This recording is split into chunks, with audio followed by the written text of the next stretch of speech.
एक हफ्ते तक मारा मारा फिरता रहा, लेकिन कोई ठिकाना या नौकरी ना मिली। जमा पूंजी को डर डर कर इस्तेमाल कर रहा था कि पीछे कौन सी कोई जायदाद छोड़ कर आया था जहाँ से उसे रुपए भेजे जाते।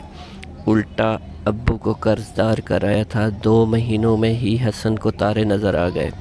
गोरों का हद तक अमेज़ सलूक इसमें गम व गुस्से की लहर दौड़ा देता, लेकिन कुछ कहने करने की बजाय चुप रहने पर मजबूर था।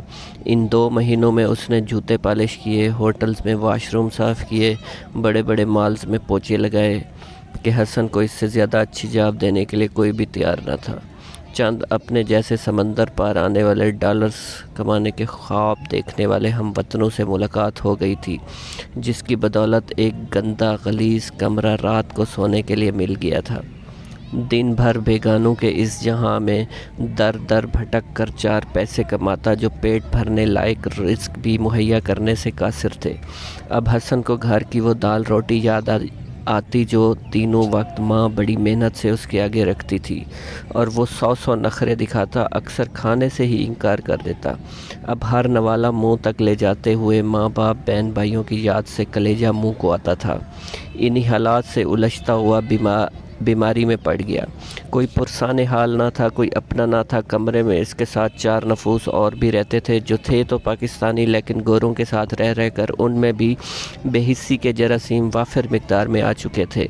हर वक्त अपने आप में मगन रहते। सबके पेश नज़र सिर्फ एक ही बात थी, पैसा कमाना। बाकी कौन मर रहा है, कौन जी रहा है, इस बात से बिल्कुल ला ताल्लुक़ थे। उनका इतना एहसान ही काफ़ी था कि सर छुपाने को ठिकाना दे दिया था, वो भी इसलिए कि सब मिल मिलाकर इस गलीज़ कमरे का किराया देते थे और हसन से भी वसूल करते। शुरू में लगातार 1-2 हफ्ते के वक्फे से वालिदैन से रब्ता किया, लेकिन अब कई दिन गुजर जाते रब्ता किए। जेब इजाज़त ही ना देती थी। हसन हालात से लड़ कर थक चुका था। वो अच्छी तरह समझ चुका था कि अपना मुल्क अपना ही होता है, जहाँ रूखा सूखा खाने में, कम कीमत कपड़े जूते पहनने में, कम कमाने में ज़िल्लत नहीं होती। ज़िल्लत क्या होती है वो परदेश में गुजरे 2-3 माह में अच्छे से जान गया था। कई दिन बीमारी की हालत में गोरों के वाशरूम साफ़ करके इतने पैसे जमा कर पाया कि अपने अब्बू से रब्ता कर सके।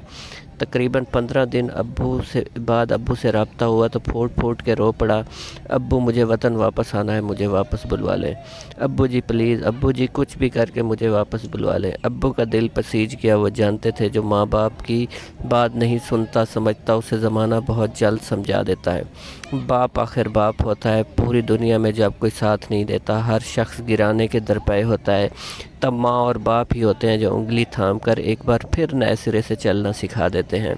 बिल्कुल वैसे ही जैसे 9-10 महीने की उम्र में लड़खड़ा कर चलने वाले बच्चे को पहले खड़ा होना और फिर कदम उठाना सिखाते हैं। परदेश में लाचार पड़े हसन को वक्त ने एक ही ठोकर में समझा दिया था कि अपने ही हमेशा काम आते हैं। ना जाने अब्बू ने कितनी भाग दौड़ की, क्या क्या जतन किए, कहाँ से पैसों का इंतज़ाम किया, और बिलाखिर 1.5 माह मज़ीद ज़िल्लत, अज़ियत और तकलीफ़ बर्दाश्त करने के बाद हसन ने अपने वतन की सरज़मीन पर पाँव रखा तो उसकी नस नस में वतन की मोहब्बत एक अंगड़ाई लेते हुए बेदार हो गई।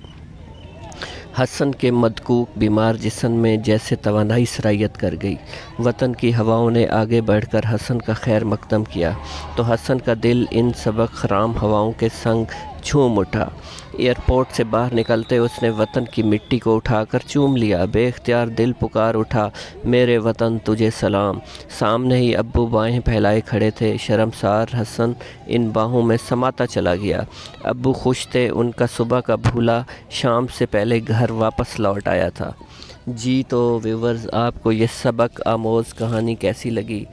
दुआ है कि अल्लाह ताला परदेश में रहने वाले भाइयों की तमाम मुश्किलें हल फरमाए। अगर आपको ये स्टोरी अच्छी लगी हो तो मेरे चैनल को सब्सक्राइब कर दीजिएगा। बहुत शुक्रिया, थैंक यू।